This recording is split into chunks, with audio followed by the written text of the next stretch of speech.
नमस्कार. HULचे तिमाही निकाल आलेत आणि नेहमीप्रमाणेच आकडे आणि टक्केवारीचा भडीमार. पण थांबा, गोंधळून जाऊ नका.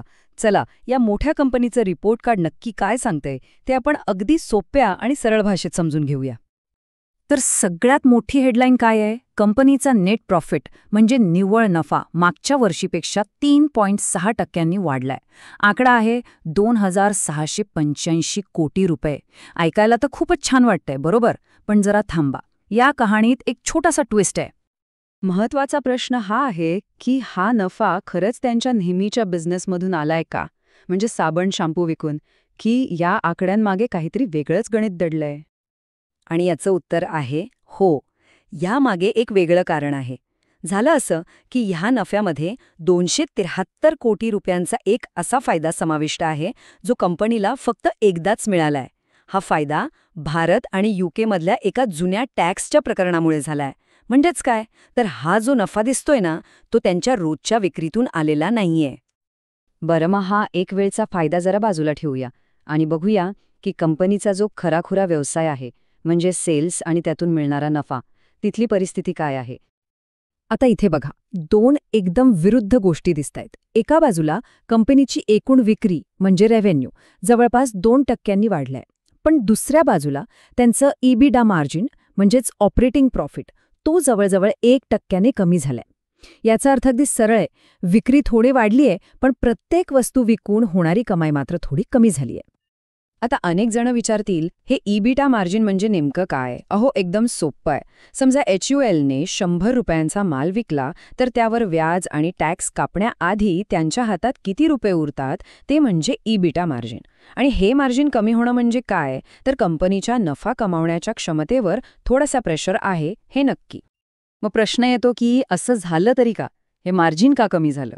बरं, कंपनीने स्वतःचं याची 3 कारणं सांगितली आहेत. एक, GST मध्ये जे बदल झाले त्याचा बाजारावर थोडा तात्पुरता परिणाम झाला. दुसरं म्हणजे देशात काही ठिकाणी पाऊस लांबला, त्याचाही फटका विक्रीला बसला. आणि तिसरं, कंपनीने बिझनेसमध्ये गुंतवणूक वाढवलीये, त्यामुळे खर्चही वाढला. चला, आता जरा अजून आत डोकावून पाहूया. HULचे वेगवेगळे प्रोडक्ट्स आहेत ना, साबण, चहा, क्रीम्स, त्यांची विक्री नक्की कशी झाली ते बघू. हा चार्ट पाहिला की सगळं चित्र लगेच स्पष्ट होईल.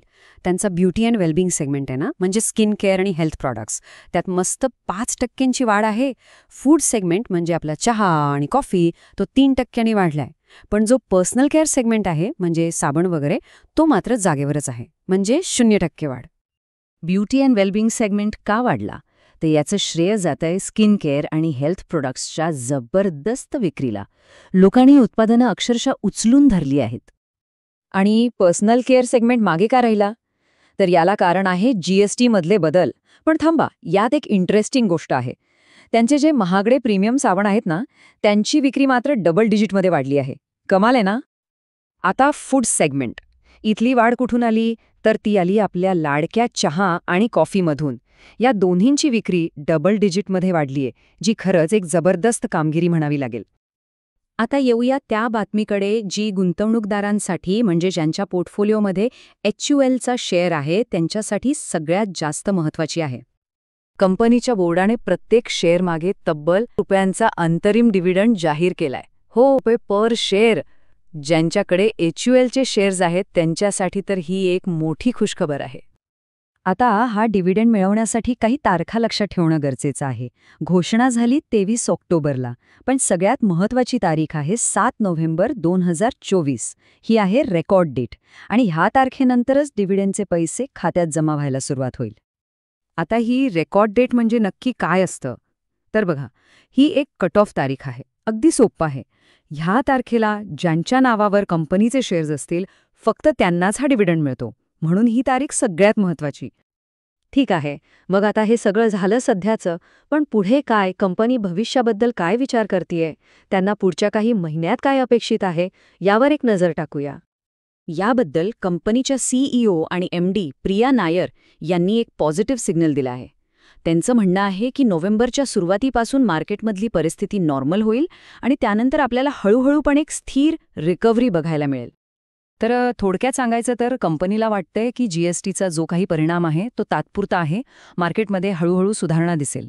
आणि हो, बिझनेसमध्ये गुंतवणूक करत राहण्यासाठी नफ्याचं मार्जिन सध्या आहे तेवढंच राहण्याची शक्यता आहे. तर या सगळ्या विश्लेषणानंतर एक मोठा प्रश्न आपल्यासमोर उभा राहतो. ही जी आव्हानं आहेत ती तात्पुरती आहेत हे खरं, पण HUL सारखी एवढी मोठी कंपनी भविष्यात मार्केटवर आपली अशीच मजबूत पकड टिकवून ठेवू शकेल का? विचार करण्यासारखा प्रश्न आहे, नाही का?